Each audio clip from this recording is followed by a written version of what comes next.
From the first recorded use of social interactions through networking in 1962 by J.C.R. Licklider to the age of modern technology and social media, the internet has been a thing of data sharing or communicating since its roots. But has this come at a cost to human interactions? Does this world of digital chat rooms take away from real conversation? Do children as well as adults fully benefit from the newfound usage of social media sites? Or does it cause lasting problems through privacy and productivity issues?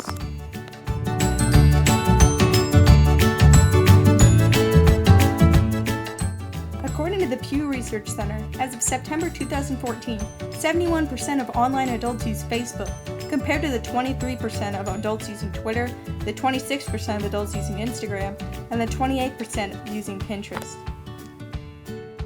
It started with the BBS, short for Bulletin Board System. These online meeting places were effectively independently produced hunks of code, but if there's a true precursor to today's social networking sites, it was likely spawned under the AOL or America Online umbrella.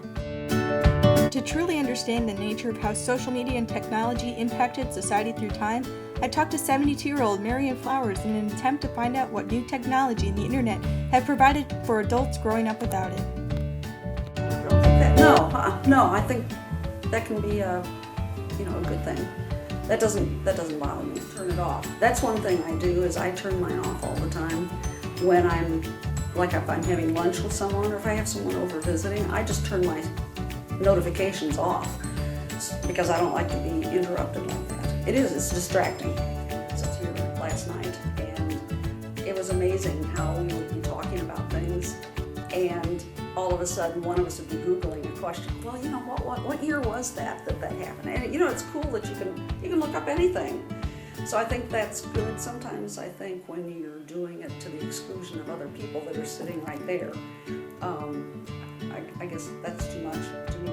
Comes from new technology is a new form of anti-privacy as, according to socialnetworking.org, 13 million users said they had not set or did not know about Facebook's privacy settings, and 28% shared all or nearly all of their posts publicly. In addition, students becoming addicted to or frequently using social media during their education have experienced negative repercussions, as students who use social networking sites while studying scored 20% lower on tests, and students who use social media had an average GPA of 3.06 versus non-users who had an average GPA of 3.82. To understand a school administrator's opinion on how social media affects teens and young adults, I've asked Kirkwood High School sophomore principal Dr. Mike Gavin how he feels the interaction between students and social media is. Being can distract from learning, so I think that for some people it does. I think that the other piece that's sort of a challenge is that and I don't think we have an answer yet, is that mobile devices make us just kind of naturally more fragmented. And I don't think that's good, but I also think that's sort of that. I mean, I think, if you looked at the printing press sort of fundamentally changed. That's like when people go from living in one room to multiple rooms with the printing press because you need that quiet time to read. So yes, but I don't think it's all doom and gloom. And I think that we do have to try to figure out both as a school and individually, how do I balance those boundaries and when can I maybe do two things at once and when really can't I think when it's appropriate or if it fits. I think, schools have an obligation to kind of prepare people, students, for the world they're inhabiting. I also think you shouldn't just use tools to use tools. And I think you'd have to think about what are the outcomes you want to have. I think people know how to use social media to use it. I think a bigger question is, do students understand how social media is being used by marketers to manipulate them? Do people realize that that's happening? It is. People. I think if you look at the numbers, the amount of mental illness that's happening across the board is higher. I know in our class it's high. It is at least twice the rate of the last class. And I don't know, it could just be a fluke.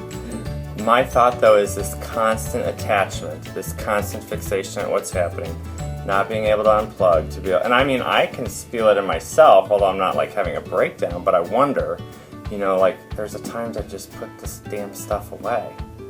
And I think that is a drain.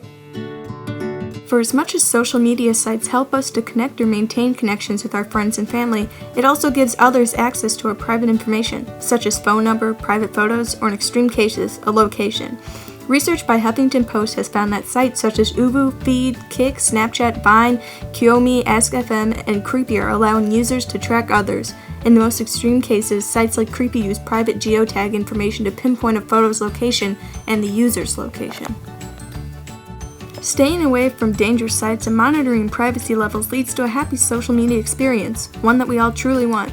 Technology has helped our lives, but knowing how to use it properly is key for keeping productivity and emotions in check.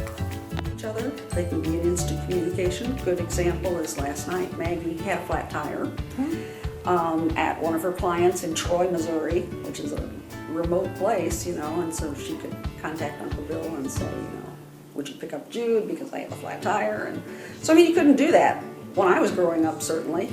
You didn't have any kind of devices like that. So, so I think it's a good thing in that way. In an interview with Social Media Citizens, Maggie Fox stated clearly what social media is. That means sharing what I'm doing, reading, and thinking, as well as connecting with people I know and find really interesting. Social media has changed our daily lives and shown us how we can make a connection with people anywhere in the world.